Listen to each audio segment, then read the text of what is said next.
music to the noise, yeah, the mess we make. Machine Pun Kelly get caught in the fake. Facts and logic with a twist of jest. Strip it down to truth, yeah, forget the rest. Humor blows the lies right out of the park. Look beyond the shadows that set the dark. Sparks of laughter fire up the night, bringing clarity when they blur the fight. Cut through the chaos, yeah, the tangled lies. Steve Fun Kelly with a set of clear eyes. Truths and jokes gonna rock this show. Step into light where the real facts glow.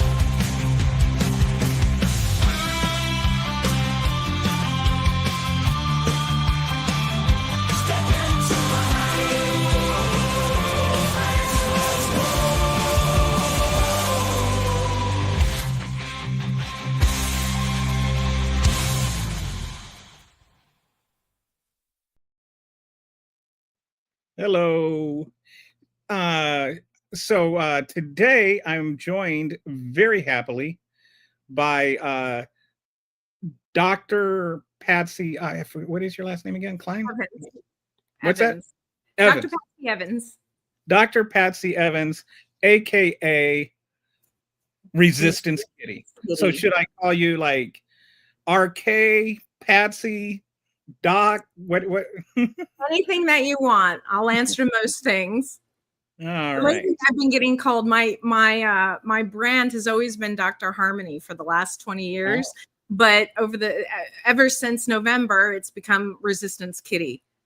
So people have started calling me Kitty and Cat and other words that we won't say out loud from the other side. Well, I noticed that you're got your kitty ears on and that you're wearing black. So I don't know if you've seen Huggy Bear, but Huggy Bear is my new black cat. I just got him a couple weeks ago, and he is adorable. Oh, Resistance Kitty! Yay! Well, you definitely need to be posting more pictures of your Resistance Kitty. I will. He even made a guest appearance on a podcast last week. Oh no! I think I missed it. I gotta go look. So the black cat has been a sign of resistance for many, many decades. I did not know that. That was one of the reasons that I chose. When I first got him, Titan Uranus. Well, that's quite a name. Says hello. Oh, hi, Titan Uranus. See, Titan Uranus. I love that. I'm gonna steal that for a name one of these days. So we will keep this PG, and I do like. I mean, that is a great pun. Like that is that one is like. There's like a lot of Uranus jokes. Like that. That's a little bit. One of my favorites is Seymour Butts on steroids is Titan Uranus. Yes. So, okay. Anyway, I have been ever since like when I even started this broadcast and this podcast, and the whole reason I want to do it is I feel like there are things that are complicated in this world, and there are people that work their butts off, and not everybody has the time to dive into every complicated issue and actually learn what they're talking about. Right. So what I've been doing is having experts in different fields. I've had experts on DEI. I had on an abortion provider, like people that actually really know what they're talking about. That are in the ground doing the work, not like a lobbyist or a flavor text person who went on to Google and got a medical degree. Yes. I want people that actually I can learn from. And so I always say, like, my show is not just about, like what I can teach people, because I'm not so, I don't know everything, but I do try and learn everything. And I find the best way to learn things is to talk to people that know more than I do. And that's exactly my philosophy. I love surrounding myself with people that are brighter than I am.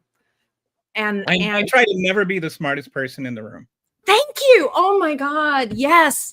That is my dream. And I try really hard to reach out and meet people that are different than me because I love people, even though right now I'm hating them, but I love learning. I mean, I've got 7 degrees, and Wow. so and a terrible case of ADHD. So I've got 7 degrees of separation from Kevin Bacon.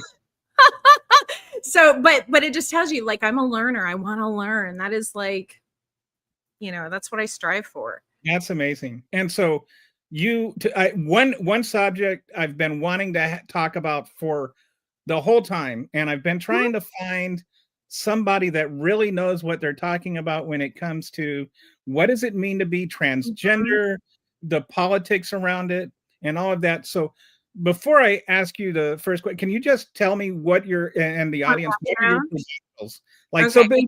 so people know you're not just talking out of your ass. Yes. Let's see. I have a PhD in clinical sexology. I have a board certification in transgender care. I am a licensed mental health counselor and a retired doctor of Oriental medicine. I have a background in chemistry and professional health sciences. And I have worked in the field of mental health since 2007. And a great deal of my clientele over my almost 2 decades of work have been in the transgender community. I tend to tell people I specialize in traumatology, clinical sexology, and leadership work. So, okay. I think with all of that credentials, you would think that the question, what is a woman, at least if you were to ask, certain members of the Senate committee, would be an easy question to answer, right? Absolutely. What is a woman? Okay. First of all, that question, I specifically asked for you to ask that question because it is the dumbest bait question on the planet. And inevitably, those that are anti-trans will immediately jump to that once they've lost the debate. So this is an important tool when it comes to debating folks, especially online when we're on there trying to do fact checking, which many of us do. We're not on there to irritate trolls. We're actually on there trying to attach facts with references when we are engaging with people that are anti-trans.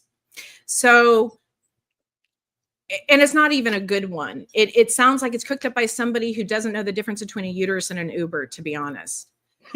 So, what is both start with you?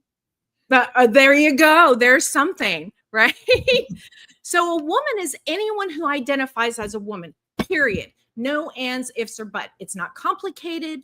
The American Medical Association, the American Psychological Association, and the World Health Organization all agree on this exact definition. So if you're arguing with that, you're basically telling every major medical authority in the world that Google University and X taught you better. Let's think about that for a second. That's what you're saying. So about 2.8 million people in the US identify as transgender. That's not fringe. That's a significant portion of the American people. This is your neighbors, your co-workers, your favorite teacher, and you probably don't even realize it. So, do you think there are people that are transgender that are just afraid to say it, or even afraid to say it to themselves? So I love that question, and let me say this, because that counters on the next argument or baiting issue that I hear, that I see on social media, and that is, why are there so many more trannies? I hate that fucking term. Don't ever use that term. Can we bleep that? Sorry. I think if it slips by, we'll be okay. Okay, so we'll bleep it out. I apologize. It's really an emotional piece for me because I've worked with trans kids over many years. They're my babies, and I will continue to do so, whatever the law says. They can bite my cat butt. So going back to the subject at hand, the reason why we see more folks identifying as transgender now is not grooming. It's because it became safer.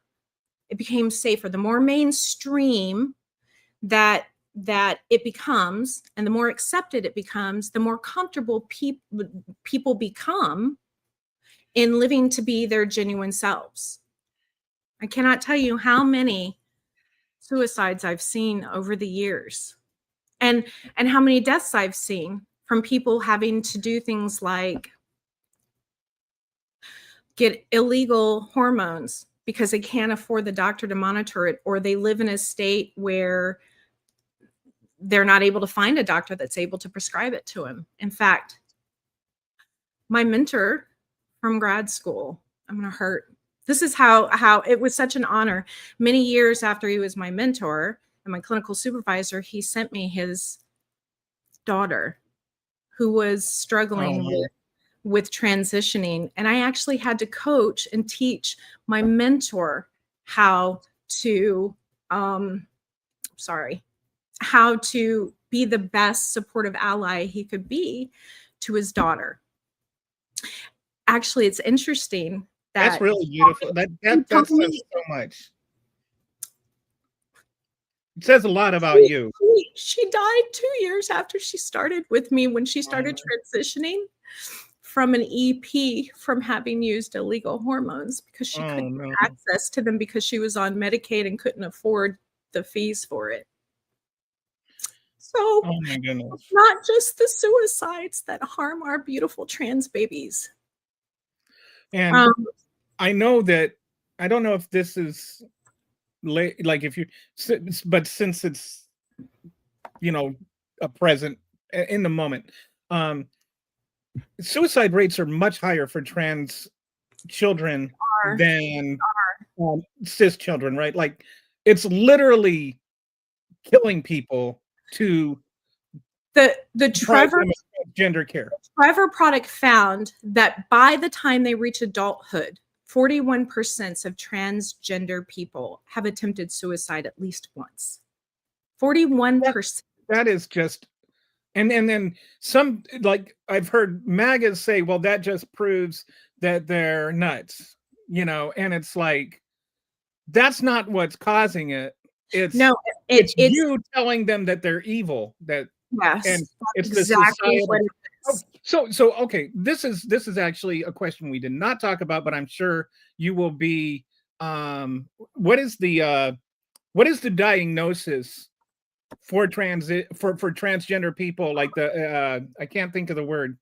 Okay, gender dysphoria. Gender dysphoria mean, like I see trans or MAGAs always say, gender dysphoria means you think you're a woman, but it's actually the uncomfortable. It is the discomfort of knowing that your expressed gender does not match what your actual gender is. Right. Okay. And so it's a double-edged sword. Let me explain a little bit about how healthcare works in America. And that is, we have to live by the realms of health insurance, unless you're paying cash for everything. Therefore, in order to get insurance company to cover treatments, you have to have a diagnosis. Mm-hmm. And although we say being transgender is a completely normal part of the human experience, and it is. In fact, we have, oh my gosh, Hindu. The Hindu used to honor those that identified. Mm-hmm. They would be priests and whatnot, right? There were. And in fact, in every culture, we see it in Native Americans, we see it in Asian culture, we see it in every culture possible, the existence all through time. So let me start there to make sure that that's pretty clear. But it's the stigma, it's the culture. Mm-hmm. Right. Creates that. When people feel safe being in their genuine skin, it's the greatest feeling that you can have, you know, to be able to. And I've done research on this where in places where being transgender is socially acceptable, you don't have the same suicide rates among transgender people. So it's not the being transgender, it's the being ostracized for being transgender. Absolutely. So going back to the concept of the diagnosis, yes, it's gender dysphoria is the diagnosis that we use. And would you like to know what the cure is for it?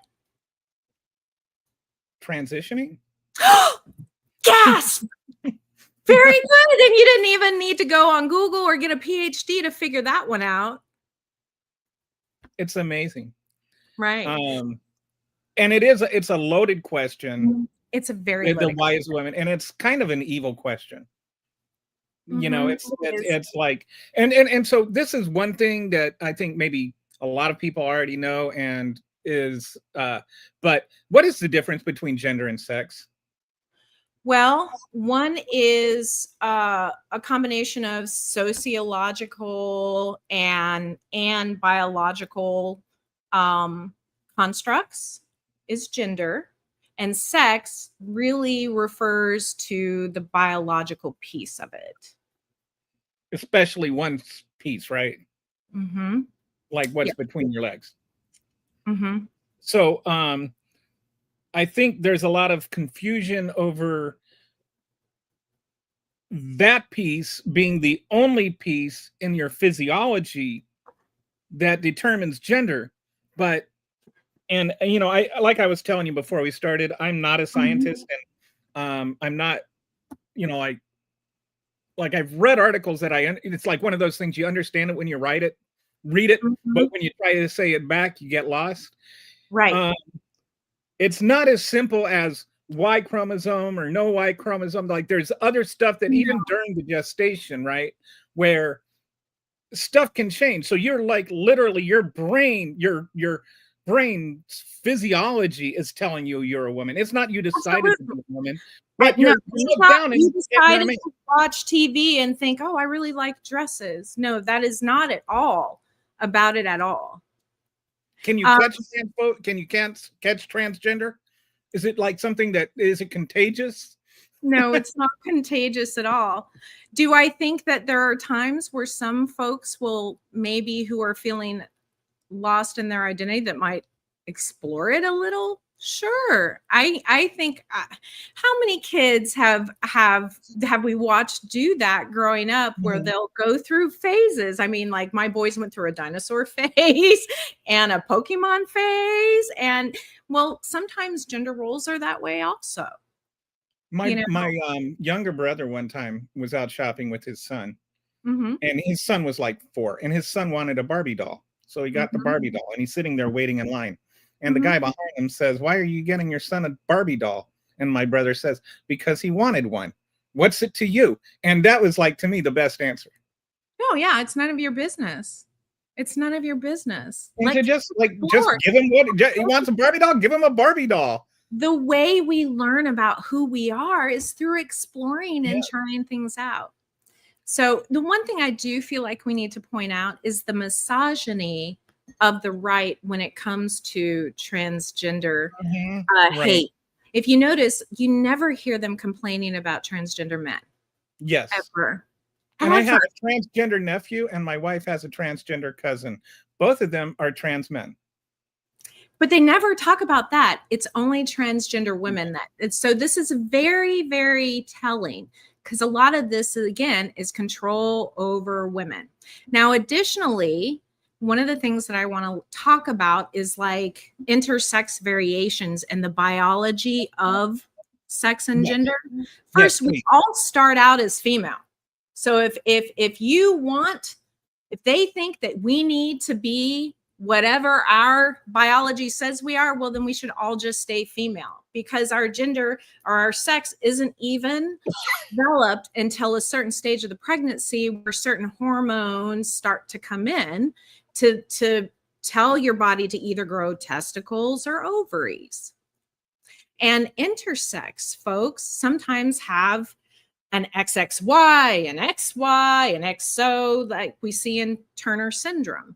Much like not all of us have the exact same facial structure, not all of us are going to have the exact same sexual structure.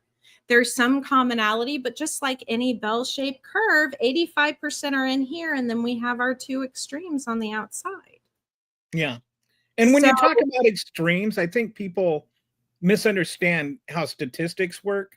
Like, even if it's only like a 0.5% or 1%, if you have a country of 250 million people, that means you're going to have 2.5 million people that fall within that very, narrow percent. Right.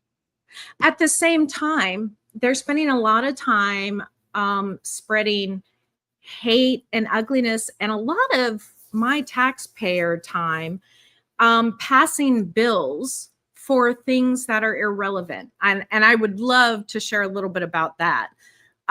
Let's just take the bathroom bill for a moment.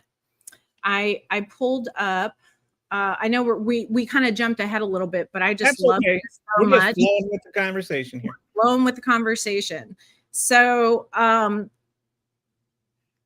let's see. Let me pull it up here. It's a fun statistic on the incidences of rape. Okay, so in the past 2 years, the ACLU has tracked over 500 anti-LGBTQ plus bills across the US. And most of them read like a weird obsession with genitals. I'm going to be honest with you. I don't know what the right's obsession with sex and genitals is. Don't even get me started on the amount of dildos you can have in Texas versus the amount of guns you're allowed to own. Hey, we have 2 dildos in the United States Senate. Don't mess with it. So it's all about control. Based on statistics, there are no cases, zero, none in the United States ever of a transgender woman in a bathroom raping someone. Ever. None. Zero. Zip.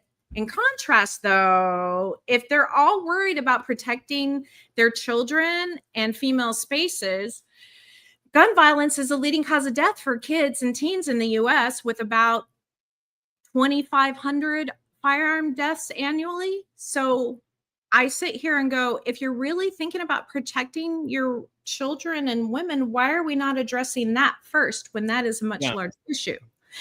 Now, well, they want to make it sound like if you make it so that transgender women can use the bathroom, then the big burly guy is going to throw on a wig, go into the bathroom and rape women, as though if you don't make it so that transgender people can use bathrooms, there's like a magical force field preventing the same man from just going into the bathroom. You know what this is too? This is just saying they're afraid of other men.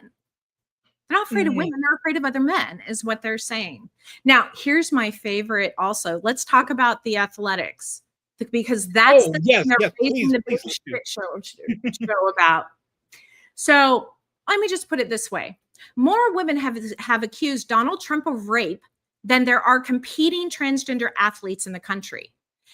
More than 30 women have accused Donald Trump of sexual conduct of some sort. You're talking about at the collegiate level, right? Like not. Oh, I'm putting in there. Let me get the stats out there for you. Hold on. I'm talking both young and collegiate level. Okay. The number of transgender athletes competing in collegiate sports is small. It's estimated one of over 500,000 college athletes, fewer than 10 are transgender. 10 out of over 500,000. There's more anti-trans in sports laws than there are trans athletes. Yes. Additionally, there are only 5 transgender student athletes competing on girls teams K through 12 in the entire country. 5. Wow. I thought it was more than that, but 5. Today's statistics, the most recent ones. So one thing I was reading, and you, this is like right up your alley, is that team sports, and like when transgender people can compete in team sports, that like we were talking about acceptance being the big issue. When they get acceptance from a team, that is the number one thing that reduces suicide rates among transgender people. Is that right? Yes, it is. The number one motivator of all human behavior is a sense of belonging to the group. That's why cultists are a thing. Okay, whether the group is 2 or more. And so the sense of belonging and connection and teamwork that a child can have is amazing. And ultimately, the reality of it is the whole purpose for team sports is for fucking teaching teamwork and connection and all of that. So why are we ostracizing them from this?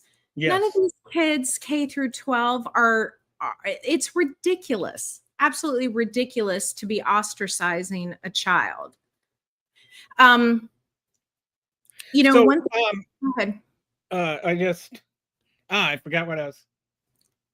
I wanted to talk a little bit about how transition works because there is so much misinformation out there. I sit here and listen to people like Marjorie Taylor Greene talk about mutilating kids' genitals.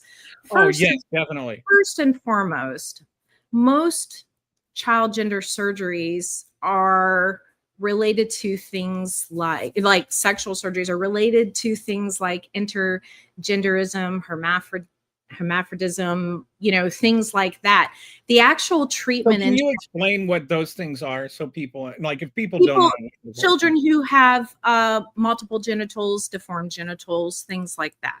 So then when they go and they quote, this many people had this surgery, like we don't know for people that they're not people that are transitioning or something. Not necessarily, no. They're having corrective surgeries done. And it's kind of it's dishonest to equate those things. That's a small piece of transition, especially in children. So how many children go to school, boys, and come home girls?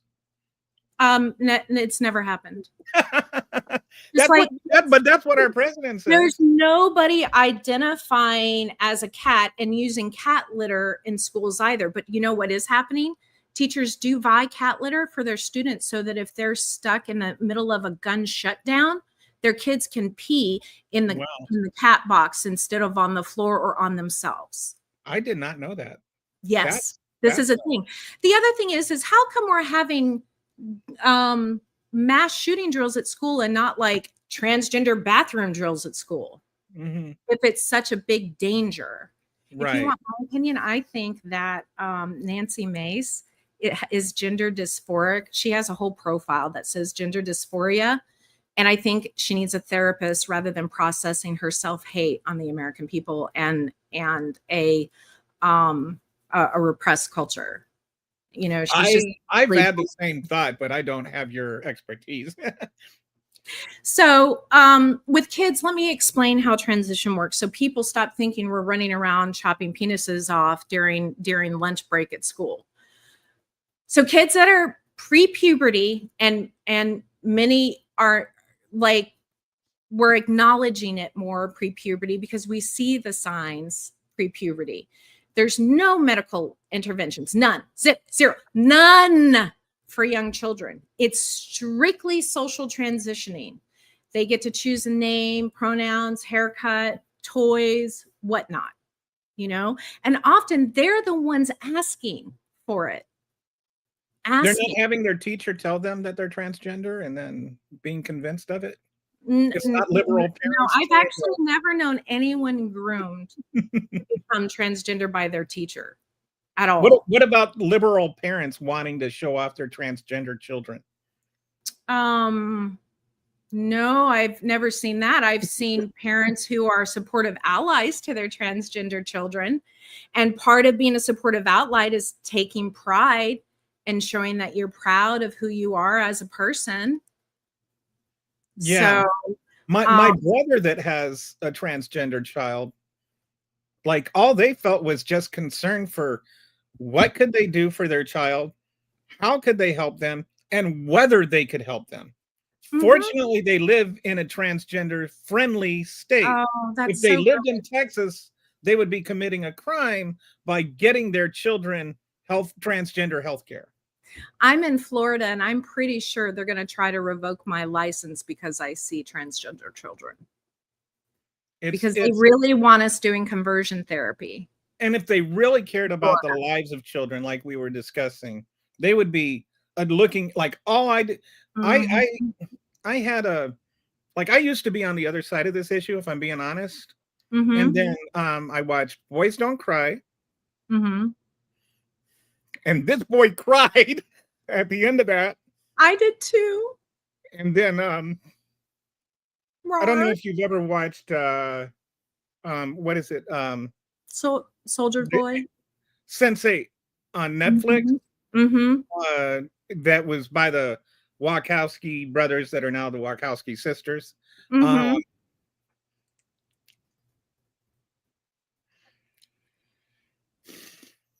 Mm-hmm. You need to watch Soldier Boy if you haven't seen Soldier Boy too. I haven't seen that, but the Sense8 was one of the most emotion-inducing things that I have ever watched. It was It makes you feel it. Really makes you feel it, and you realize that people are people, right? So people are after people. That, I started talking to one thing I've learned is if you don't understand somebody from a marginalized community, talk to people in those marginalized communities. So I started asking people what was, and I realized these are none of them ever said, I decided to become trans. Some of them realized they were trans at different stages in life, but they all, none of them just said, oh, it's cool to be trans. I'm going to be trans now. No, in fact, most of the people, especially years ago, that were first coming into my practice were expecting me to fix it. Wow. Like and fix it. Are you sure I'm not? Are you sure this isn't a fetish? Are you sure this just isn't a phase? Are you sure whatnot?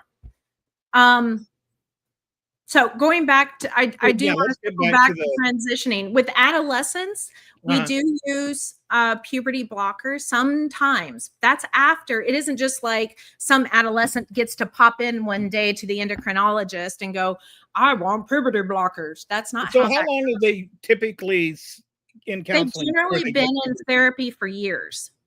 And unfortunately, I hate the concept that we're gatekeepers, but often we are, because part of what we do is we're the ones that say, yes, this is actually a transgender person. And we write letters to give permission for these things so that the liability then becomes ours, not the surgeon or the endocrinologist. Oh. Do you see? Now, puberty blockers are fucking safe. Excuse me. See, Kitty is coming out. Kitty has the claws and the dirty mouth. They're safe, reversible, and they've been used for decades. Additionally, puberty blockers are used for other things besides transitioning. There are medical issues. So when you block the use of puberty blockers in an adolescent, you could be harming someone. But what they're all puberty blockers do is they hit pause on your puberty. They don't end it. Why is that important if you're transgender? Because it can help reduce, let's say you're a transgender boy. When you start hitting adolescence, what do we know happens to girls? Or every adolescent boy's favorite thing. Right. We start growing boobs. We start, we start menstruating. And those things can be really distressing. I have had adolescents who would, when they would menstruate, would do things like cut themselves and harm themselves. And because the menstruation was such a factor for them in their identity.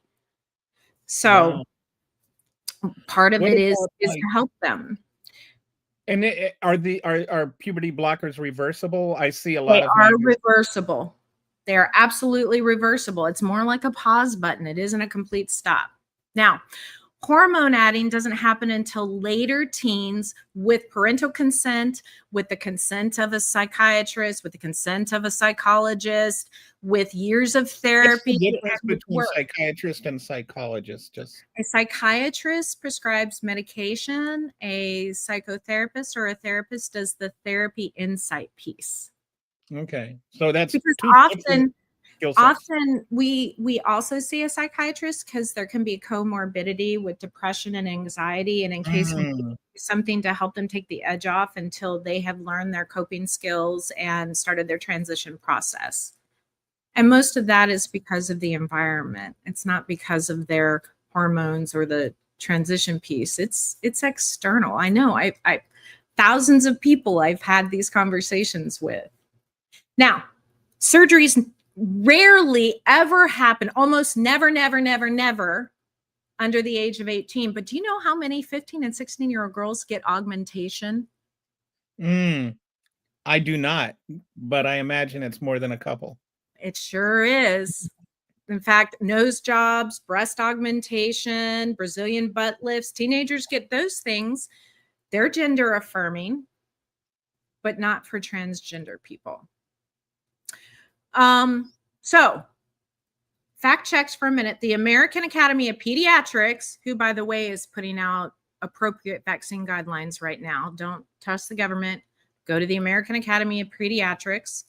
And the Endocrine Society both endorse this staged approach. The World Health Organization endorses this stage approach. So when they're saying 8-year-olds are getting surgeries, that's just propaganda garbage. That's just garbage. It's not what's happening. The number one treatment that we do with anyone who identifies as transgender is mental health based. We are working with them to find out and to truly identify who they actually are. Even with adults, when they come in, I had a decorated, very high ranking military person who towards the end of her tour of duty decided to go in and transition. And this person was decorated and was a hero, a war hero. And now they may lose their benefits for the 25 years or 20 years that they have served. And they're a high-ranking person. Yes. Like somehow they love their country less all of a sudden because Trump said so. And they didn't deserve. Yeah. So, mind you, ask anybody that served with this person before and after, they worshiped this person and respected this person. They didn't see them as any different. So, for adults, when they come in, again, we always start with the social transition because that's kind of like putting our foot in the water. And often it starts at home first, where you're just starting to wear clothes or change your hair or start putting on makeup, or you start to kind of, transition socially, maybe using a new hair. It's cheaper than buying a MAGA hat and sure a lot more self-fulfilling, just putting that out there. Then we get into more of the mental health. At this point, we're starting to do the mental health work, which is often years of insight-oriented analysis and work. And it's not us as mental health people saying, okay, if you want to be a girl, this is how you girl it up. No, this is work they do. We prompt, they do, and we evaluate based on the stuff that's coming back. Then we get into medical transition, where we start with hormones and such. And that's usually after a couple of years of therapy and work and social transitioning. Then once we've started that, we then start the legal transition. And most of my patients have always legally transitioned. This is where we do the name changes and the IDs and the pass. It's paperwork hell. It's hell, okay? And crazy because every state has different rules, and now it's even worse. But we eventually get that going. Often that is the point where we really start to see more of the bottom surgeries and top surgeries that happen. So surgery is really kind of the last thing that somebody in transition does. And like, I know with my wife's cousin, it was, you couldn't have transition surgery until you're 18. Absolutely. And so his mom, for his 18th birthday, that's what he wanted for a gift.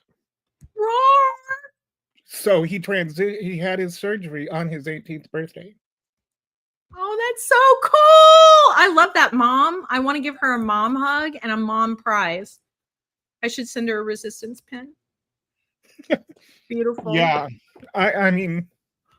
Yeah, this is a really emotional topic.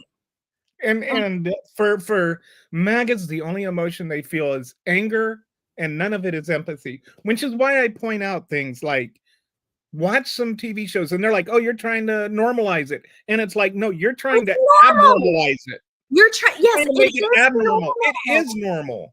You are the one that is afraid of it, and you need to look inside and see, like, why do I care? So my thing is, okay, like, I'm about body autonomy. I'm a body autonomy person. Whatever you want to do with your body is your choice, although the scientist and doctor in me wants everybody to get vaccines, and I think it's murder if you don't.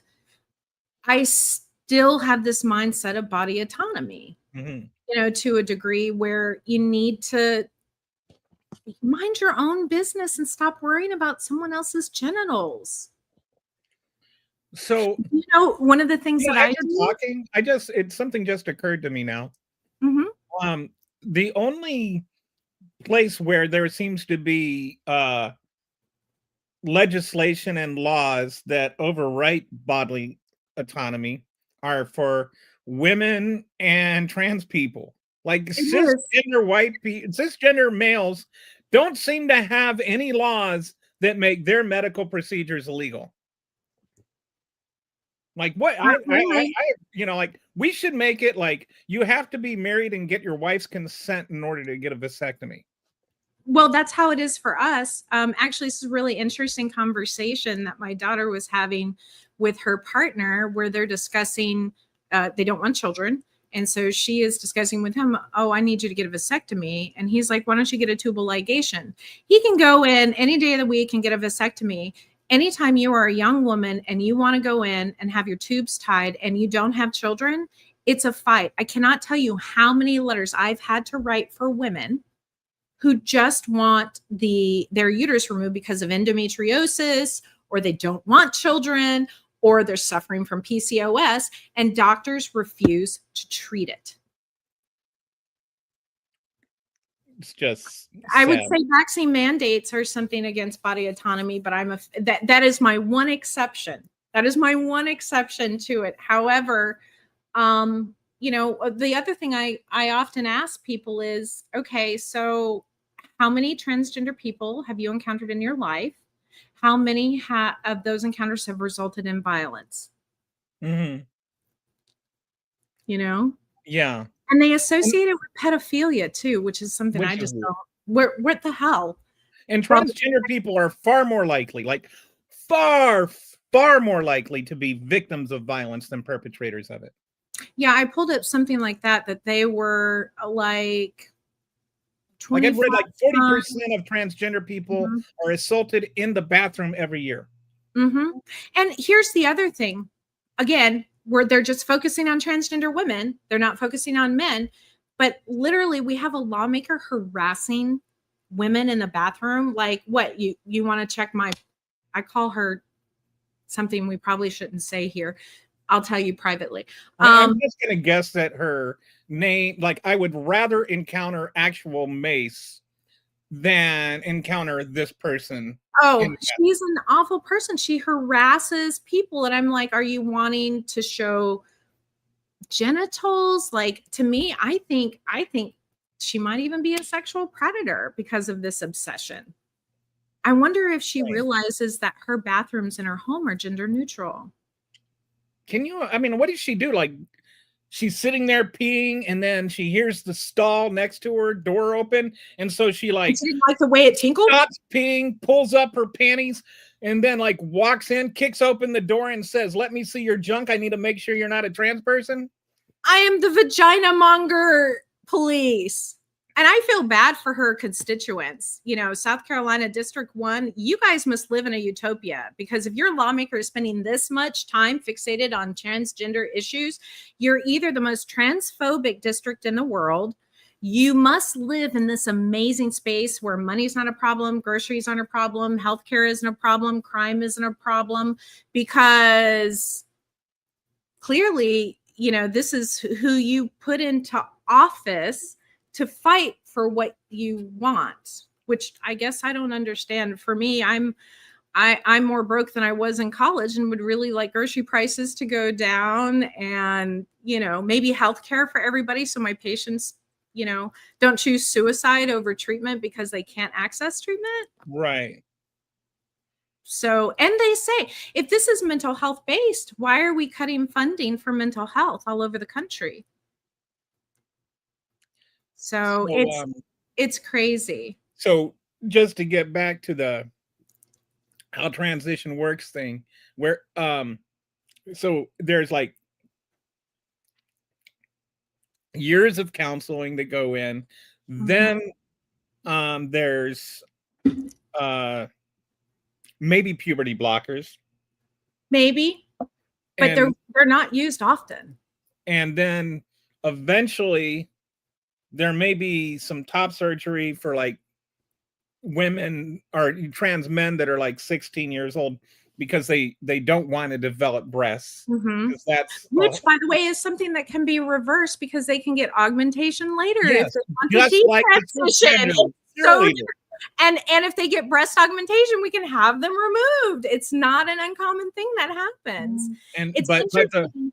the bottom surgeries almost never happen unless it's medically necessary.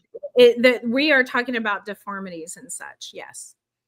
But they use, like, when they'll say this percent, like this many people had bottom surgeries, and those are the surgeries addressed to as a clinical necessity, not as a choice, and they conflate that with being transgender, Exactly. which is utterly dishonest. Absolutely. And so now there are kids that won't get the corrective gender operations that they need.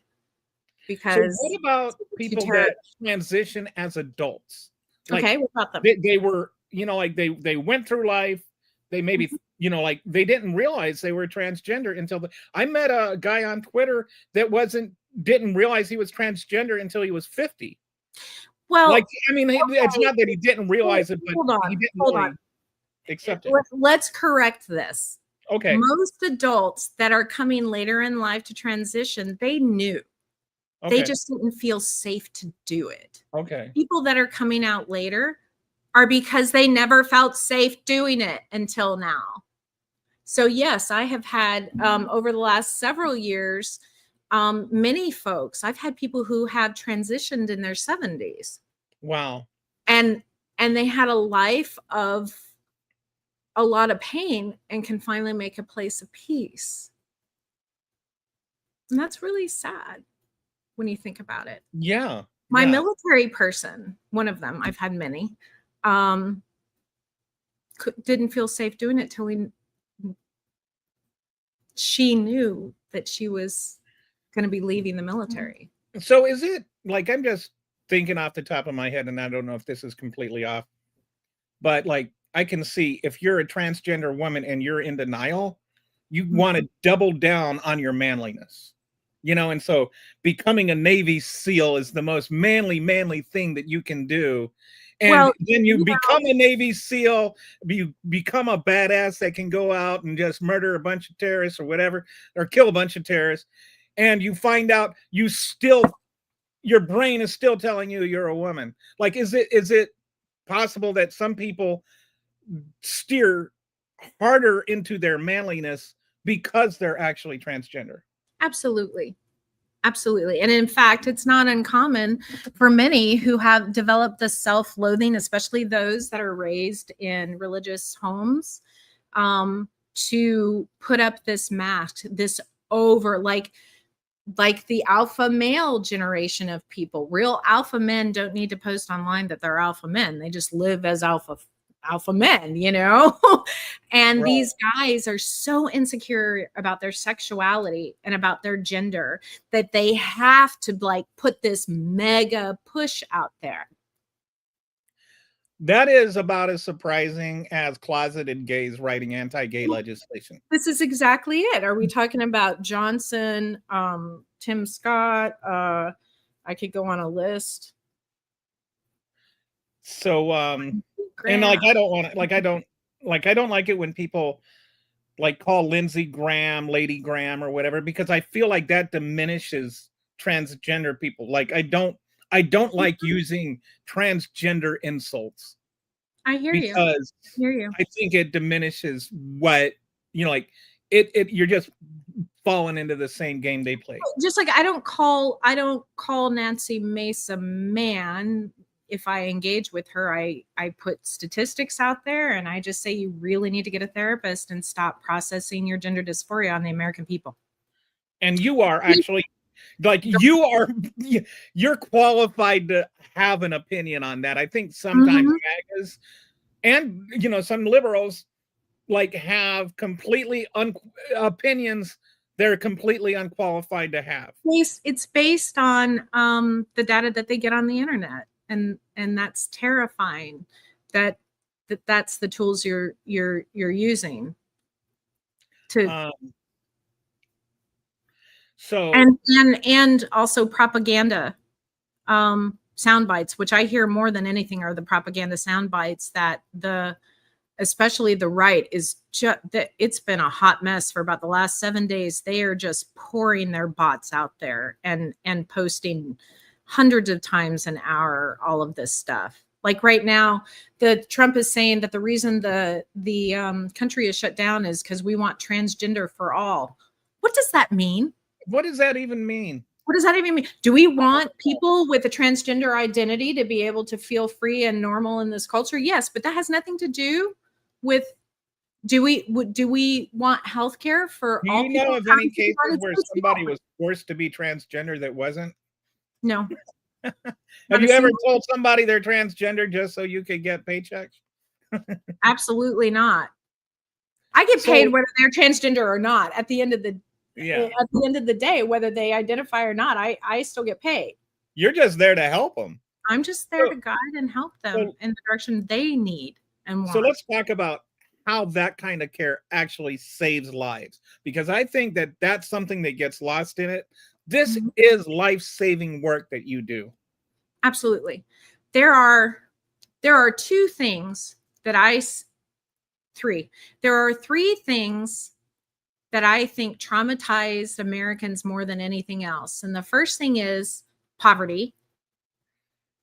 And because poverty prevents you from accessing the things that you need, like housing and food and healthcare, especially here, healthcare. At least the poor in other Western cultures can get healthcare.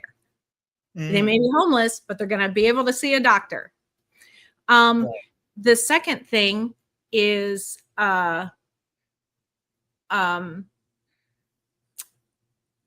this lack of being able to be your genuine self and who you are and knowing who that is.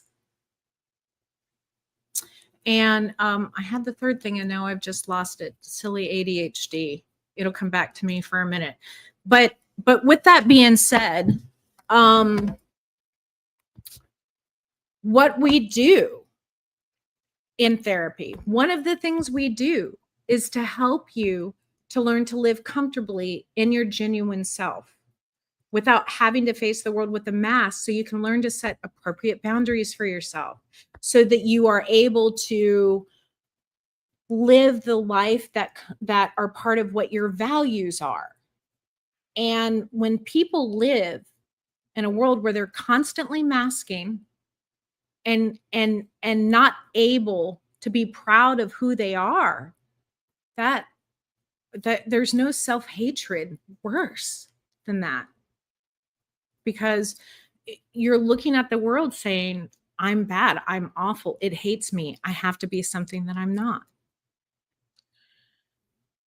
And so just having the session saves lives. Like just having that hour where they can be safe and talk about who they really are is cathartic and healing. And they're like, people actually like, I think sometimes MAGAs try to make MAGA like healthcare for transgender people all about the hormones and the surgeries. And it's mostly about the psychology and the counseling and the like self-acceptance engaging with them and self-acceptance. I've had many clients that in their first bits of exploration would only dress in the gender, would only express their true gender when they were in session with me until they could start Wow. to move on. So that sometimes their weekly session was just their chance to be able to be who they were and to be excited about the new thing that they got. Oh, I got a binder, I got a tucker, I got here, can I show you this? Or even, I got top surgery, can I show you my boobs, my new boobs, I'm so proud of? Oh. Like they love themselves. I Do don't you have understand. I don't understand why it's okay for a 16-year-old girl with a signature from a parent to get a breast augmentation. No questions asked. They don't need a psychologist. They don't need a doctor's permission, nothing. Why that is acceptable, but just being able to dress in the gender you identify with is considered to be such a crime. yeah, that's a great insight. Um, do you ever have people that come to you and they think that they might be transgender, and then through counseling realize, maybe I'm not? Absolutely. Absolutely. And you don't have a stake in whether they are or are not, right? Your stake is the No. patient and just helping them discover who they really are. Absolutely. Absolutely. The same with sexuality. I've had people come to me because they're unsure of what their actual sexuality is. I'm not there. I don't win either way. The way I win is through my clients being able to find out who they are and live their genuine lives. Do you find, this might sound kind of crazy, and I mean this in a strictly platonic way, obviously. Do you love your patients? Oh, my patients are I'm a concierge therapist, which means they have access to me almost 24/7. And because therapy doesn't just work in an hour a week, sometimes crisis doesn't happen, timing. And yeah, they're humans, but I love people. Mhm. I even love the MAGA. I'm angry at them, and but mostly I feel pity for them. A lot of pity, because they're so angry and they're so hurt about their lives that they just feel the need to hate and hate and hate. That must be a horrible way to live.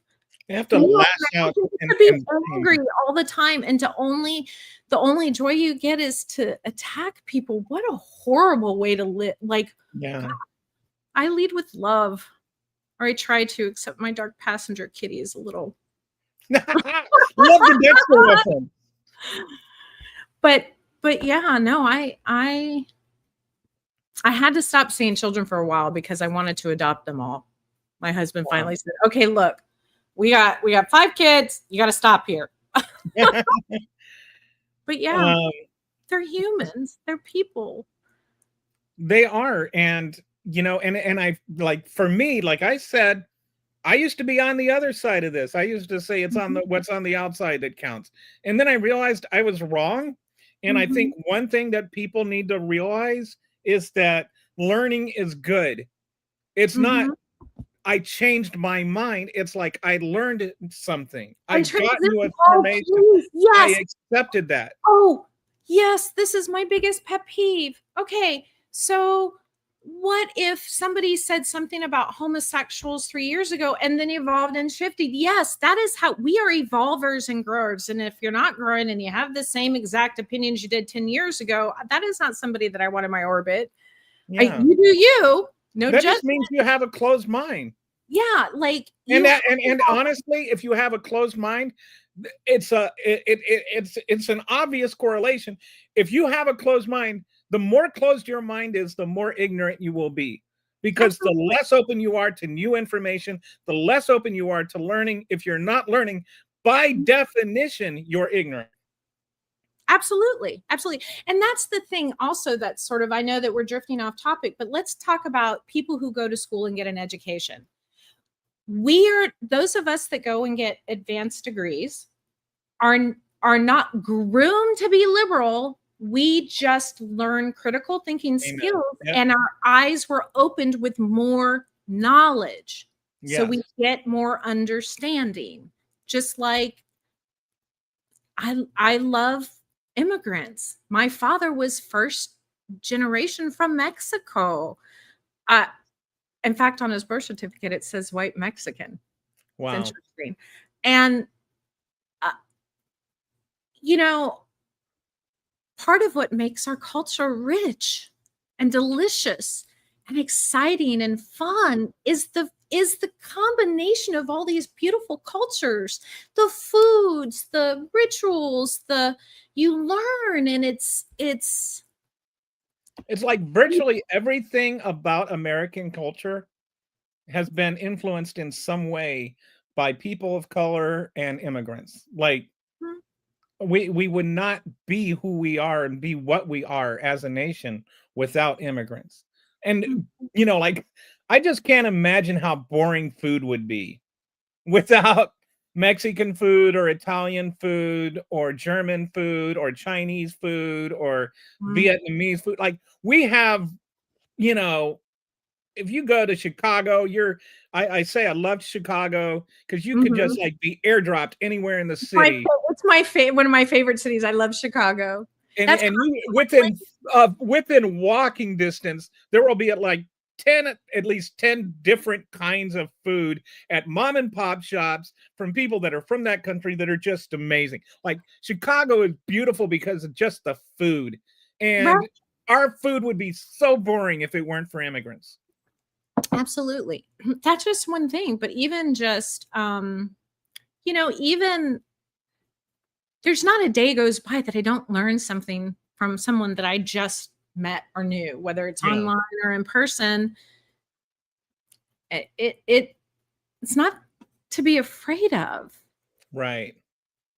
But it hurts that people are we are been put into this place where propaganda has created this invisible demon, whether it's transgender people, immigrants, whatnot. We're all people. We should be taking care of one another and rejoicing and praising our differences. If everybody was the same, it would be really boring. I always say, if I ever met somebody that was exactly like me, I would hate that person. All right. So let's go on. As long as we're on I think this is a good segue. You wanted to talk a little bit about myth versus science when it comes to transgender people. There were some real, there's just some key things that I want to make sure that are myth versus science things. And that is puberty. There were 3 topics. Number 1, puberty blockers are safe and reversible. We've been using them since the 80s. We use them for things outside of transgender transition. Okay. Like what would be an example of that? For example,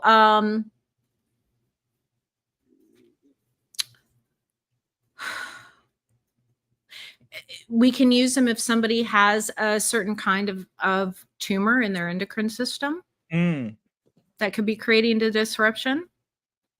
Would be an example of something that we might use it for.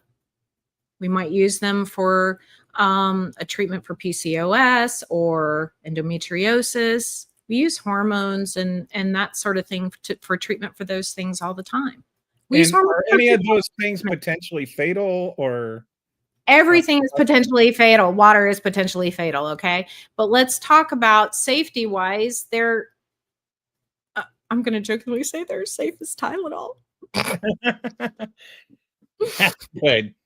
So, but, I meant like the disease, like cancer, obviously.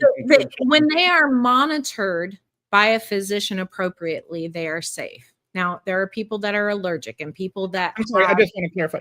If the children went untreated for those things, if the children did not receive the hormone therapy, could that eventually be fatal because the condition is not treated? That's what I'm trying to ask. Um, so it's like saving, like the actual hormone treatment can save lives. Absolutely. Absolutely. I've seen it happen. Black Um, market hormones. But the thing I'm going to say though, we desperately need to not make doctors prescribing them illegal. And this is why, because black market hormones can kill you. If you dose it wrong and your hormones are not monitored, you can stroke out, there are some things. But as long as you're being monitored by a physician, where we do testing and dosing and all of that, they're safe. and this legislation that outlaws it, they're not distinguishing between why you need it, right? Like, and this is to me one of the most offensive things. Politicians should not be making medical decisions for our children. No, and this goes back to the body autonomy thing, actually, and parental rights. Why are you telling me that what kind of medical treatment my child could have?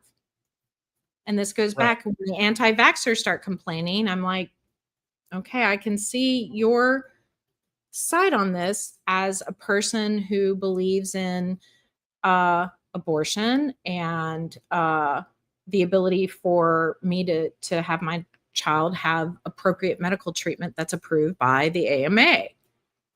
I would say there is one kind of big distinction from that. Abortion is not a contagious disease. Being transgender is not a contagious disease. And that's where my line comes. I told you I'm all about body autonomy. The vaccine situation, I really struggle with that one. I really struggle because it does affect other people. It does affect other people. You can harm other people. I have lupus. I'm on chemotherapy. I have been housebound since COVID started for the most part. My whole practice now has to be online because I have to cover and protect my immune system. Yeah, I have one lung. I had a tumor in my right lung when and I got COVID once. I nearly died, and then I got long COVID, and it wrecked me. And it's like, this is like like COVID is a really, really damaging thing, and I think far more damaging than the maggots would like to admit. But I mean, it's a big difference between letting actual trained trans people take care of your transgender child and getting and the government never made a law that you had to get a COVID vaccine. What they did is they made federal workers either get a COVID vaccine or get weekly testing. And they always skip over the weekly testing. Weekly testing, they did give a choice. No, I'm right there with you. Absolutely. So so that's one myth. Where there were some others that you wanted to talk about? Let me find I took notes because it was so important that I got all of these spots out. Hormones monitored by doctors are life-saving and none of your business. None of your meow business. There you go. Actually, I've joked before that meow is how cats curse. That's what I'm going to say from now on is meow. I'm going to work on that to be more G-rated. And I apologize again. Surgeries, they're optional. Kids don't get them. And in fact, there are many transgender people who never choose to do necessarily the bottom surgery for their reasons. And it should be their choice. About their expression, and it's their choice. It's nobody else's business. And what you said there were 3 things? Yeah, that was the 3. I wanted to discuss puberty blockers, hormones, and surgeries. Okay. I also wanted to give the facts on, the trans Tifa violence. I haven't even heard of trans Tifa. Oh my gosh. This is Marjorie Taylor Greene and Nancy Mace once again talking about trans Tifa being a. Do you think Marjorie Taylor Greene might have some trans, like some gender dysphoria going on? I think Marjorie Taylor Greene is just an ignorant, selfish hick. Okay. To be honest, my in-laws live in her district, and she's just not a smart person. She's just not a smart person. She's selfish. She's money grabbing. She's a money hungry grifter. I have a friend. I don't know if you follow Seth White's on Twitter or Blue Sky or anything, but he's a history professor that teaches at a college in Marjorie Taylor Greene's district. So a lot of Mhm. the people that are his students are, like raised by MAGAs and whatnot. And Mhm. he has some very interesting stories to tell. Oh, I'm sure. I'm sure. Yeah, no, I think for her, she's just not a nice person and she wants to make money. I think she's a grifter. That That's is her. not And all she's that not smart. And she's not very smart. She really isn't. she is. I mean, here's a joke for you. Who would win a chess match between Marjorie Taylor Greene and Lauren Boebert? Lauren Boebert, because she would blow the judge. Oh, my answer is whoever finishes eating their pieces first. Roar! I love that. Roar! Okay, That's so fantastic. now here's the thing. I think this is a really important question, and I'm Okay. glad you wanted to talk about it because this is one of the things I always want to know when I'm talking to people, because I'm a straight cisgender X generation white male who has never had any identity conflicts, never had been the subject of a persecution. I'm a Christian. I spent 15 years as a minister. Like, I have never been persecuted for anything other than not agreeing with Republicans. And so, like, I like to be an ally, but sometimes I feel like the word ally is just sort of abused. It is. How can people who are cisgender support people who are transgender without becoming patronizing, condescending pricks? Well, for starters, respect people's names and pronouns. It's not freaking hard. I mean, really. Like, and you know what? It's okay to mess up sometimes. Apologize and own it. I do it. I mess up. Like, we're human, you know? I am asking that people call out transphobia. Do not tolerate it, please. You see someone with a hater shirt, say something. You see something posting online, post facts. Post facts. And in fact, if you want, I can put together a little outline of the things we talked about today that you can share that people can use as, like, here, I'm going to use this as a fact or this as a fact. If you That would. would, Patsy, if you want to do that, if you want to put Mhm. together something, I will post it in the description, and then everybody can. Okay, so I'll I'll put also, some bullet points out for that. and I'll Um, also post it on Twitter and Blue Sky. Support trans-led groups with your wallet and your time. If you can't afford to donate to, like, the Trevor Project, then be willing to go to a Pride event or. What is the Trevor Project? Oh, the Trevor Project. The Trevor Project is an organization. Let me define them appropriately, because I want to give them their correct description. There we go. So the Trevor Project is an LGBTQ organization that is there to kind of to create support work, and advocate for the rights of those of us that belong to what I call our alphabet mafia, the LGBTQ plus community. And they do so much they save lives. Okay. Pride saves lives and the Trevor Project saves lives. They have free counselors that you can meet with. They help get support service. They help get you resources. They help to sue when our rights are being violated. They're just a wonderful organization. So, who is Trevor? Like, why is it called the Trevor Project? Was there somebody named Trevor that this was, or do you know? I do not know, but I should. I'm going to look that up real quick. The Trevor Project, because I think that's important. See, it's good to be able to acknowledge when you don't know something. Then the project is named after Trevor in a 1994 short film that won an Academy Award. The film tells the story of a 13-year-old boy named Trevor who is coming to terms with being gay. After his peers rejected him, he attempts suicide. When the film was set to air on HBO in 1998, the creators realized that young viewers who might be struggling with similar feelings needed somewhere to turn for help. They launched the Trevor Project, which became the first nationwide 24-hour crisis and suicide prevention lifeline for LGBTQ plus youth. And right now, there's some Netflix is experiencing an attack from the MAGA right because they have a show children that are transgender, and it's like there are children that are transgender. Like when they say that you're normalizing it, no, again, I always say you are abnormalizing. Absolutely. And but so people have been canceling their Netflix accounts and their stocks have plummeted. Netflix, if you need to charge me double, go ahead. I support you and the viewing that you have in there. I have a gay son who loves Netflix because there are so many shows that he can watch that normalizes like his life and who his identity is.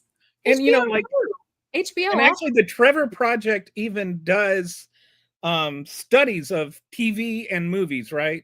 To see how many LGBTQ plus people are in them. And actually the number, like people, like if you go and there's a TV show that has a gay person in it, or no, you can't watch anything these days. You know, like if you go and you watch, you can't go anywhere without seeing a gay person. Like, that's normal. But only like 10% of TV shows have gay LGBTQ plus characters in them. Enough. And it's like the percentage of people like that are much higher. They just they settle on and they're like go to IMDb and look at the 0-star reviews of any movie or TV show that has LGBTQ plus people in it, and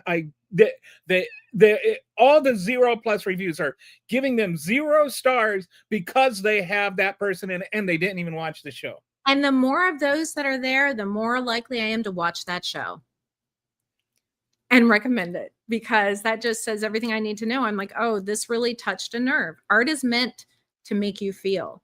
Movies and shows are art. Art is meant to make you have a feeling. Examine that feeling.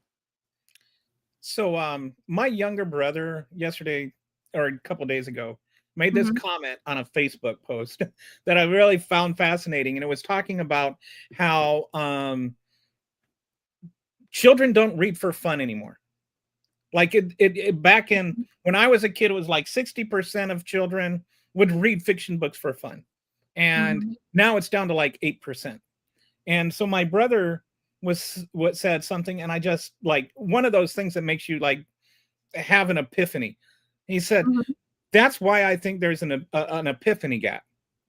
Because when you read a book or watch a show like that, you're not just, learning something. You're entering into that person's reality and experiencing their reality, especially when you read a book. You are the hero, right? And so that's where you learn empathy. It's where you learn to enter into somebody else's experience and feel things that you normally wouldn't feel. That's why it is so critical that these books that are being banned, and what's his name on MSNBC has the banned book club. Yeah, absolutely. There's banned book clubs all over the place. I have like this fantasy of opening a bookstore that's all banned books, and there are a few of them out there. By the way, if you're buying books, please use small local retailers versus Amazon or some big organization. Let's support our small bookshops. Just putting a pimp for small bookshops out there. We need them. So the big thing is like just like I think back to the allies. I think this is a big thing.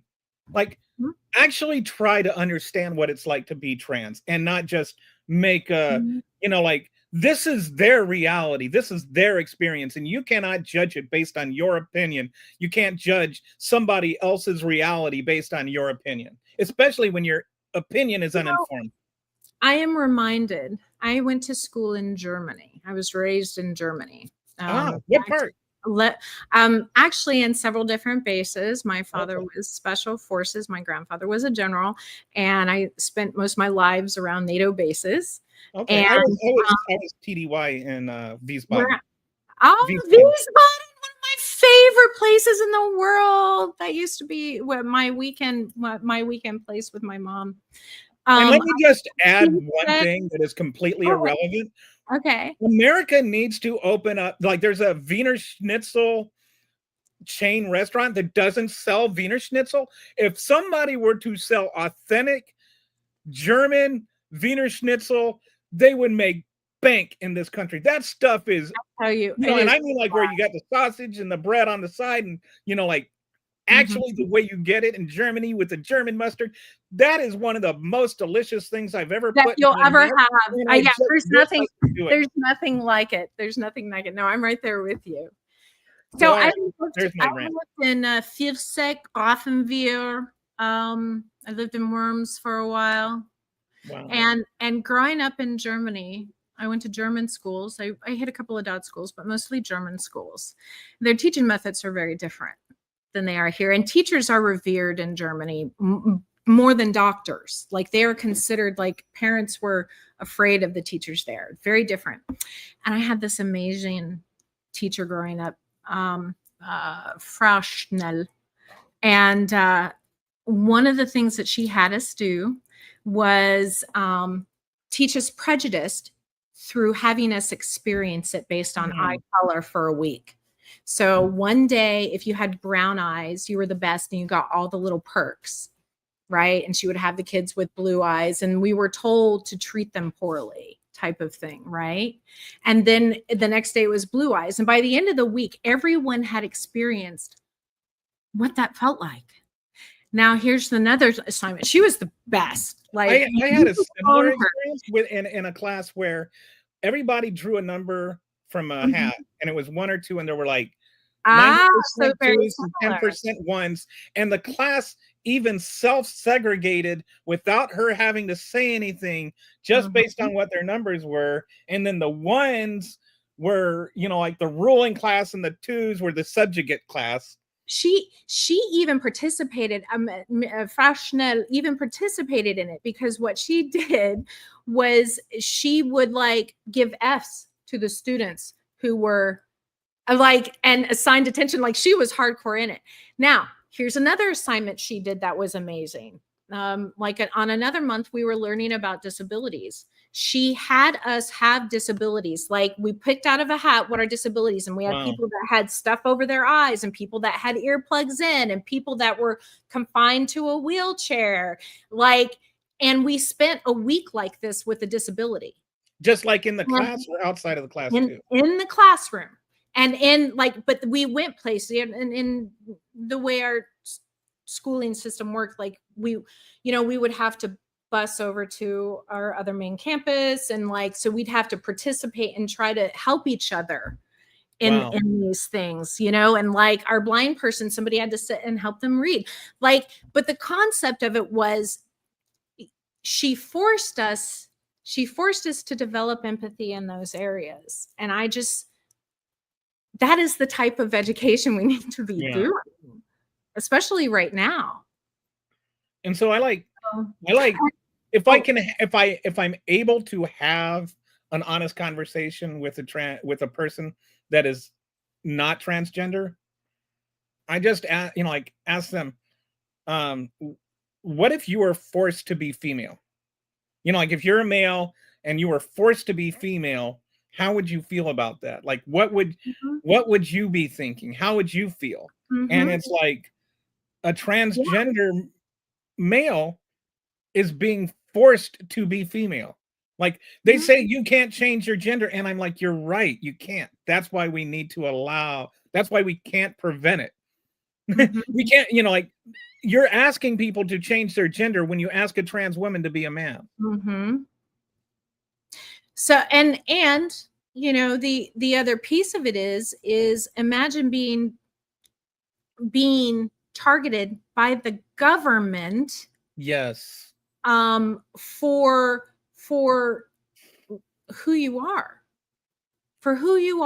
for a strange, for some biological thing that happened that made you different, that now suddenly you're the enemy. In Germany, the worst things that the Nazis, well, the Nazis did lots of things, but one of the worst things they did for the transgender community is that Berlin had the first institute for sexual Wissenschaft, which is transgender, a transgender treatment facility. And they started, prior to really targeting the Jewish community, started targeting the trans community and the LGBTQ, but especially trans, because can't look at someone and tell if they're gay. Right. That's but good. for transgender, it's a visual piece. And they burnt down that clinic, and that clinic had so much science that could really have saved so many people now. Russia under Putin uses the transgender community as a scapegoat. Orban in Hungary, Uganda, dictators use the trans community as the scapegoat to start their transition of hate and division.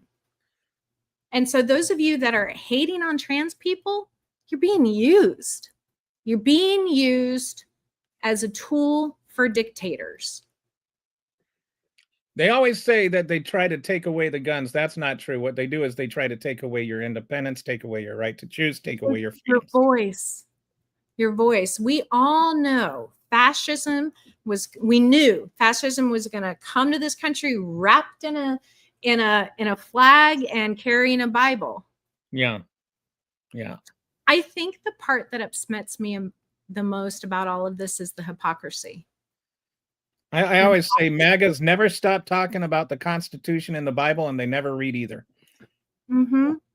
I mean, yeah. Well, I mean, we just had another lawmaker who was found to be participating and following transgender pornography and Nazi pornography. But you're writing hate laws, Why not? To me, I feel like in some ways these people resent people who can be proud of who they are in their own skin, because they're so insecure with whatever their identity is. So this is actually a great question. What do you say to people when they're like, why can't we have straight white parades? Or we straight have them pride every parades? day because they exist all the time. That's part of the culture. There's straight white stuff everywhere all the time. I meant straight pride parades. Yeah. What's the difference between straight pride and gay pride or LGBTQ plus pride? Straight heterosexuality is something that's normalized and is considered honored in this culture. Being different is demonized. And part of what pride does is it says, I am proud to be who I am, even though I'm different than you. Mm-hmm. So the pride is not just like, I'm proud I'm gay. It's like, in spite of what you're telling me, I'm not going to deny who I am, and I am going to take pride in who I am. It's a reaction to oppression. It's not like a boast in difference.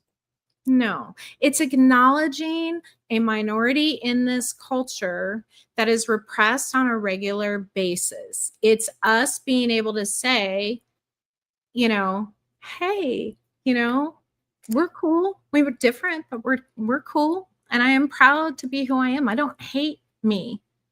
You can hate me, but I don't hate me. And it's a way for us to have community. What did I tell you? The number one motivator of all human behavior is the sense of belonging to the group. It's a way where we get a sense of connection. But there's white pride all the time. There are white nationalists having pride parades. There are Nazis having pride parades. This occurs all the time. What do you sometimes, like Martina Navratilova, for instance, is anti-trans but lesbian. I do not understand how. Is there some why is it like you can accept one and not the other? It's Not another you, but form I of mean, division. some It's of them. another form of division. It's a form of punching down. Most people's first instinct to make themselves feel better in American culture is to punch down on another culture. I'm gonna say a derogatory term so I feel better than you and bigger than you. So it's just another form of I think it's another form of self-hatred and having not accepted who you are. Mhm. And so I'm going to punch down on somebody else so I It's can feel better about who I am. It's just baffling to me, like, that somebody would like, because I'm a logical person. Like, if I have a strength, it's my logic, and my so I always like think of, does this affect me? Mhm. Right? Does somebody Or being how does trans this affect me affect me? directly? And if Mhm. it doesn't affect me, then why should I care about it? You Mhm. know? Like, I don't care if somebody's gay. If they, hit on me, I say, "I'm sorry, I'm not gay. I've had it happen." And they say, "Okay." And they move on. I I've often never think had a that gay person try to talk me into being gay, you know? I think that I think people that are homophobic are afraid of being treated the way they treat women. Which, by the way, when it comes to, like, when it came out, like, during the the Me Too movement, and Mhm. all these men were just like, "Oh, how are we supposed to react? How are we supposed to?" I just said, just, because I know I'm talking to homophobic people. I say, just talk to women and treat women the way you would want a gay coworker to treat you. You will never have a problem. Mhm. Pretty much. That's a great term. That's a great And, term. That uh, one of the questions I often ask people who are talking about the transgender, trans Tifa violence, I often say, "Wow, are your schools having mass transgender violence um, uh, training, training?" like, got to run into the bathroom and pull out the poor victim. Yeah, and pull them out and check their genitals. It opens the door for more rapes because people are going to corner people and strip them. And transgender people are the most assaulted in bathrooms. I just, They are. They are. like, And by they're far. setting them up to be assaulted even more. Yes. Yes. Uh-huh. The ones that I don't understand Caitlyn Jenner. I really, when people say, "How can they be MAGA? They're transgender, or they're in love with a transgender." I'm like, ask Caitlyn Jenner. I don't understand it's only for her and not for everybody else. Like, what the hell? Like, I have posted many pictures of, there's a group of MAGA transgender women that hang out at Mar-a-Lago almost weekly. They're in the women's bathroom. Is Mace going in there and checking their genitals? Like, Yeah. so Well, again, the reality of it but to is, be it's not fair, about trans people. most of the women at Mar-a-Lago, it's hard to tell what they are because they're like 87% plastic anyway. Like, I'm always saying, eat the rich, but watch the microplastics yes, there you go. from there. And Laura Loomer is just evidence that you should not get too much plastic surgery and then fall asleep in the tanning bed because your face melts. That's the other thing. This orange Cheeto of a dictator wears more makeup than I do. But they say cross-dressing is bad. Yeah. Oh, I mean, which is, by the way, I see, like, people will make anti-trans arguments and then show people in drag as doing, like, reading to a library or whatever. Being that's transgender entirely and being different. drag are two different things, right? One is an art. One is art. One is performance. The other is your gender identity. They're So entirely different like things. like a drag queen isn't necessarily transgender. Like, they might be. No, and they're not necessarily gay. I know many heterosexual men who do drag. They are performers. is like burlesque. Yep. You know, they're not all gay and they're not all trans. You know, it's theater. And I don't get people that are offended by transgender people reading to kids. I think it's amazing. You know, they're getting exposed to more theater things. How is that different than having Wolverine read to them? I mean, it's like when your mindset is everything is about the physical sex act. It's about then sex. That's how you see everything. Everything through the sexual lens. I have a PhD in clinical sexology, and I don't see everything through the sexual lens. And I swear our MAGA lawmakers spend more time fixating on genitals and sex than I had to for a PhD. And we have a president that cannot, it's almost like every comment he makes about a woman, any specific woman, is about whether or not he wants to have sex with her. It's gross. It's gross. You look at his hires, they're attractive and dumb, you know. They're just right up his. This is the type of dumb and dumb and attractive. That's his type. Mm-hmm. So and he throws them away too. Like once they no longer serve him. I mean, it's kind of what he did to MTG. If you've noticed that she's kind of on the outs with him. You know, he just, when he's done with you, he's done with you. Yeah. And they all think they're going to be special. And Matt Gaetz, but don't even get me started with that one. Yes, like this is the second sexual predator that Speaker Johnson is protecting, because remember, he was the reason why we never got to see the Matt Gaetz stuff.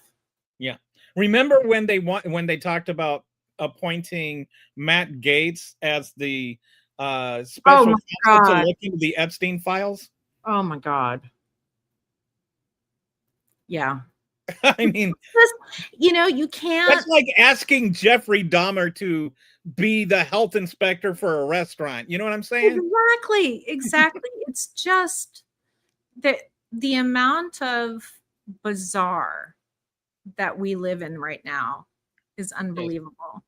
Absolutely unbelievable. So, okay. Before we sign off here, I just want to, you had a lot of things you wanted to say. I just want to make sure, give you a second if you need to look over your notes or anything. Is there anything you really wanted to say that you haven't had a chance to say yet? Because I keep interrupting and stuff. 2547 FDT. Okay. There you go. 25th Amendment, 47th president. Something. Now Donald Trump. Fire Donald Trump. Yeah, fire Donald Trump. We'll go with fire. Or we could say fornicate Donald Trump, because that will get past the censors. Although I'd prefer not to. So do you have anything you want to pitch? Have you written any books? Do you have a blog? I've written lots of books. I have one called The Silent Man that's about abused men. You can get on Amazon. Oh, wow. I wrote a book on working with kinky clients for medical professionals, but mostly what my focus is these days is the resistance. And so go to resistancekitty.com to get my daily blogs. If you're interested in doing some micro resistance or even some macro resistance. We also host a weekly clearing group where we kind of do some mutual aid support therapy with one another. And then I also developed the resistancedirectory.com, which is where I post if you need something related to the resistance, whether it's aid, whether you're looking for an organization, whether you're looking for the right type of media, or even any of our crime trackers we have tracking of all our investigative reporters, that's the place to go. I add new things. We have over 1,000 people in there already. And I try to update them every week. so that people have a spot they can go to just find what it is that they need. We have survival guides. We have a library in there, all kinds of things that anybody that wants to do something with fighting this fascist regime, they can get it there. So if you any links that you would like people to go to, if you send me those, I'll drop them in the descriptions column right down there. And then like people can just click on it and go right there. They don't have to worry about. Fantastic. I'll make that. I'll put that together for you. That would be wonderful. And speaking of wonderful, you've been a wonderful guest, and I have learned from you, which is always my goal in these, and given me a lot to think about, and hopefully our guests too. And I just want to say, Trans Uranus, A, great name, and B, I've been watching your comments and trying to not like interrupt more than I'm already interrupting, but if you're watching on YouTube, go to the version that the live version, so you can read all of Titan's comments, because there's a lot of really, really insightful things that he had to add to the conversation. That's awesome. I'll go back and read it. Do you know Titan Uranus or? Okay. Thought maybe, because sometimes like when I have guests on, there will be like people that I haven't seen here before that will be on it, but it must just be the topic that he was drawn to, or she. I don't, I'm not sure. Winch. I just know he has a certain type of. They have a certain type of. Yes, they. That's the good one. I've been trying to get used to this. When you're 58 years old, sometimes it's hard to rewire your synapses. That's what I said. Mistakes are okay. Mistakes are okay. Yeah. That's what I've been. I've never had somebody offended that I accidentally got their pronouns wrong. They just correct it, and I'm like, "Oh, I'm sorry," and they're like, "Yeah, no worry." It's not that they're policing your language the way they want to make it. They just want to be seen as who they are, and there's nothing wrong with that. Want to be treated like with basic human decency. That's all. Basic human decency. The golden rule. So then Titan says, "This was fun. I'm 62, Junior." LOL. You old man. I hope I get to come back. What's that? I said, I hope I get to come back and join you again. Oh, I would love to have you come back. I really, really enjoyed our conversation. Maybe next time we can, talk. I love talking to people that are smarter than me, because I always learn something. So I feel like I was able to have that kind of conversation today. I also wanted to add, I love your background. Oh, you look like you have a really lovely home. Like the artwork. Oh, thank you. Well, I'm an artist. I don't know if it's a wardrobe or something in the back. Yeah, it's an old TV center that I turned into a bar. Oh, I mean, it's gorgeous. I'm jealous of that. Like, I love that kind of furniture. And I got it on Facebook Marketplace for $300. Wow. And then about 10 years ago, and then converted it, and we've turned it into our little bar for our little pub. That sounds awesome. So, and one more thing you'd mentioned, there were a few times where you referred to LGBTQ as us. Are you? I am a bisexual woman, and I'm polyamorous. I have a husband and a partner, so I identify in there. I also have gay son, so I'm a pride mom, and I also have a bisexual daughter. So yes, we are pride parents. Look at your resistance kitty. See, wow. So I thought I would introduce you. No. He is not what he's camera shy. He's resisting. Yeah, he knows. We got to keep on the DL. Who's a good boy. He's a good kitty. We just got him like a few weeks ago. My orange cat passed away. So I'm so he got this eye cancer, and it was really sad. That's the worst part. We lose our little elder gods. Yeah. We need fur babies. I don't trust anybody that doesn't trust fur babies. I used to be just a dog person, and then I got adopted by a cat, and now I love both cats and dogs. That's the thing. The cat distribution system is the thing. They know exactly who to go to. My partner told me in the beginning when we started, I'm not a cat person. Well, now he is owned by 3 of them. Yeah. Yeah, this one he is a lot more playful. I think I need to get him a sibling to play with because He might need that. He might but need he is a very smart cat. I mean, my previous cat ownership consisted of an orange cat, so it might just be relative. But like here's one of my favorite. Here's a joke for you. Don't you wish that how come orange cats can love black cats, but orange people hate black people? And by orange people, you know who I mean, right? I love that so much. I love that. Yeah, that's what happens in this brain of mine that is The just puns. very cross-wired in many ways. I love it. I love it. When we were dating, my wife said, "Why do you have to make?" Or she's like, "You don't have to try so hard to make everything into a pun." Why After not? we were married about 10 years, she said, "You don't even have to try to make everything a pun." So My husband is the same way. He's the dad joke king. We spend a lot of time groaning. that's good. That's good. That means he loves you. Mm-hmm. So once again, I just want to say thank you so much for coming on. Really appreciate you as a guest, and I would love to have you back on.